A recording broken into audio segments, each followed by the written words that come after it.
영육강건TV 몸과 마음 자가치료교실 건강 칼럼, 이것은 이제 함께 이어가고 있는데요. 자, 이번 코너에도 늘 말씀드린 대로 질문이 오면 그 질문을 답하는 시간인데 짧은 시간에 가능하기 위해 10분 이내로 하려고 애를 쓰고 있습니다. 그 해결 방법까지 다 말씀드리기 10분 가지고 어떻게 합니까? 그래서 별도의 과정 속에 그것을 넣기로 하고요.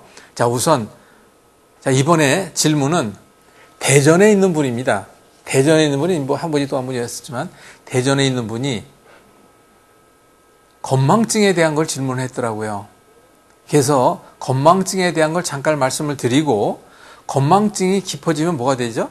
치매가 되지 않습니까? 알츠하이머라는 걸 얘기하죠. 근데 지금은 일단 건망증에 대한 걸 이번 시간에 좀 집중적으로 좀 말씀을 좀 드리겠습니다. 어차피 같은 얘기니까 같이 이야기 나누고 나중에 좀 더 깊이 있는 얘기를 또 드리도록 하겠습니다. 건망증이라는 건 쉽게 하면 자꾸 잊어버리는 거죠. 그러면 잊어버리는 것이 심해져서 기억이 아예 안 난다. 그럼 치매가 되겠죠. 그러면 그 치매라는 것이 올 때도 그렇지만 건망증으로 인하여 오는 것이니까 건망증은 무엇을 예고한다고 생각해야 할까요? 바로 치매를 예고한다고 생각하면 되는 것이죠. 그게 맨 처음에는 뭐 이렇게 좀 잊었다가 나중에 아예 생각이 안 나는 거예요. 그리고 그것이 최근의 것은 바로바로 잃어버리는데 옛날 건 기억이 잘 나고 있다. 그런 것 또한 역시 마찬가지로 치매로 진행하고 있는 것이죠. 그런데 치매가 심한 경우에는 아예 모든 걸 다 기억을 못하고 전혀 딴 사람처럼 행동하고 있지만, 그렇지 않고는 깜빡깜빡 한다 그러죠. 치매도 마찬가지예요. 그래서 우선 건망증이 시작되고 있다. 제발 부탁입니다. 그때부터 미리 작업을 해야 돼요.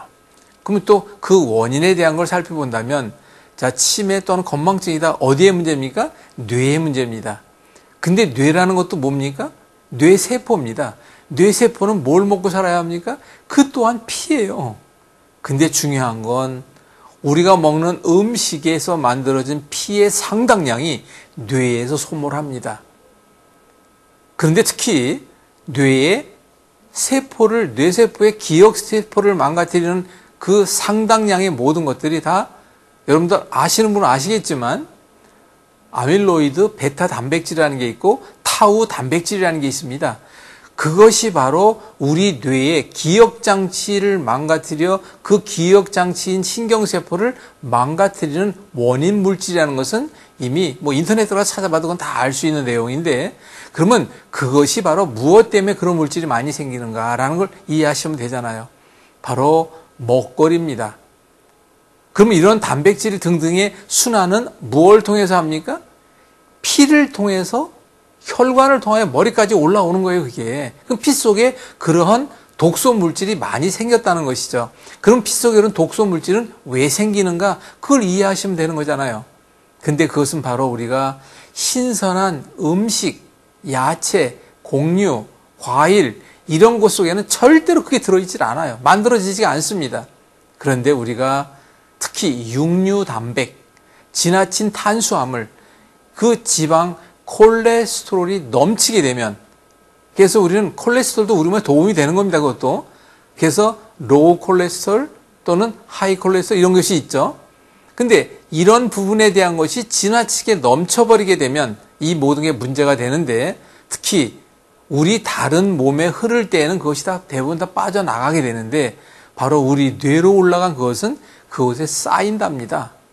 그럼 그곳에 쌓이게 되면 그 신경 담당 물질이 죽어버리는 거예요. 그럼 죽어버리게 되면 기억장치가 생각이 나지 않는 것이죠. 이렇게 오는 것이 바로 건망증이요. 이것이 심해되면 바로 치매, 알츠하이머가 된다는 걸 이해하시면 되겠죠. 그 치매와, 즉 알츠하이머와 중풍에 관계된 뇌졸중, 뇌경색, 지주막하, 출혈 등은 그것은 완전히 다른 겁니다. 그래서 우리가 이제 건망증에 관계된 이 부분에 대한 것은 우선 제일 먼저 이미 시작이 되고 있다. 그럴 때는 우선 어떻게 하더라도 뇌의 기억력을 살릴 수 있도록 외우고 뇌를 응용하고 함께 나누고 웃고, 이게 절대로 필요합니다. 그럼 주로 어떤 사람들에게 많이 올까라고 하는 것은 우선적으로 피가 탁한 경우죠. 피가 탁해서 오는 경우가 뭐가 있습니까? 피가 탁하니까 찐덕찐덕한 거로 인해서 고혈압이 되잖아요. 피가 탁하니까 순환이 안 되고 거기에 당 처리가 안 되니까 설탕을 처리 못하니까 당뇨병이 오잖아요. 그리고 그 다음에 이 고혈압, 당뇨도 마찬가지지만 유전적으로도 옵니다, 이것이. 그리고 이게 또 대사질환이다 보니까 운동을 하고 안 하고도 밀접한 연관이 있어요. 그래서 머리로 올라간 피는 깨끗한 피로 올라가야 되지만 그 머리로 올라간 피 속에 그런 것들을 해결할 수 있는, 즉 항산화라 그러죠. 우리 몸에는 활성산소라는 것이 많이 생길수록 그 문제가 커지는 거예요. 활성산소, 즉 그런 활성산소가 많이 생기는 그걸 프리 레디컬이라고 하는 얘기하는데, 아무튼 그런 부분에 대한 것이 많다 보게 되면 그곳엔 반드시 문제가 갑니다. 그것이 관절에도 오든 간에도 오든 위장에도 오든 뭐 안구, 눈에도 오든 문제가 오는 거예요. 그런데 그것이 또 피가 가장 많이 가는 곳이 또한 뇌다 보니까 뇌에도 그런 물질이 또 가장 많이 생기는 거예요. 그런데 안타까우게 뇌에는 일정량의 크기 이외의 것은 올라가지 못하도록 막는 제도 장치가 있어요. 그걸 APT라고 하는 것인데, 그러면 그 장치를 뚫고 들어가서 활성산소까지 잡아버릴 수 있는 것, 그것은 수소랍니다. 그리고 일부는 비타민인데, 비타민도 큰 비타민, 이런 것은 뇌로도 올라가지도 못한답니다. 그러다 보니까 비타민을 많이 잡수세요라고 하는 것도 바로 그런 이유이고, 수소라는 것을 이제 사람들이 알아요. 우리 몸의 활성산소를 없애는 것은 거의 수소가 담당을 합니다. 그럼 수소를 어떻게 하냐고요? 아니에요. 수소는 우리 몸에서 생산을 합니다. 주로 장, 특히 이제 대장에서 수소를 생산하고 있다고 하는데, 그 수소 생산 능력이 떨어지면, 바로 수소가 부족하면 우리 몸에는 63%를 차지한답니다. 수소가. 그래서 그 수소가 떨어지게 되면, 수소는 그런 염증 물질을 없애다 보니까 수소가 떨어지면 염증이 생기게 될 수 있는, 그건 당연한 거죠. 이렇게 우리가 좀 이해를 해 가셔야 되는데, 우리가 뇌의 그런 문제를 해결하고 예방하고 또는 그걸 해결하기 위해서는 반드시 이러한 일들에 대한 걸 이해하고 먼저 해야 된다는 겁니다. 정리하겠습니다. 우리 몸에 오지 말아야 할 것 가운데 하나 뇌질환입니다. 그 중에 가장 잊지 말아야 할 것, 바로 치매라는, 또 하나는 중풍이라는 것이죠.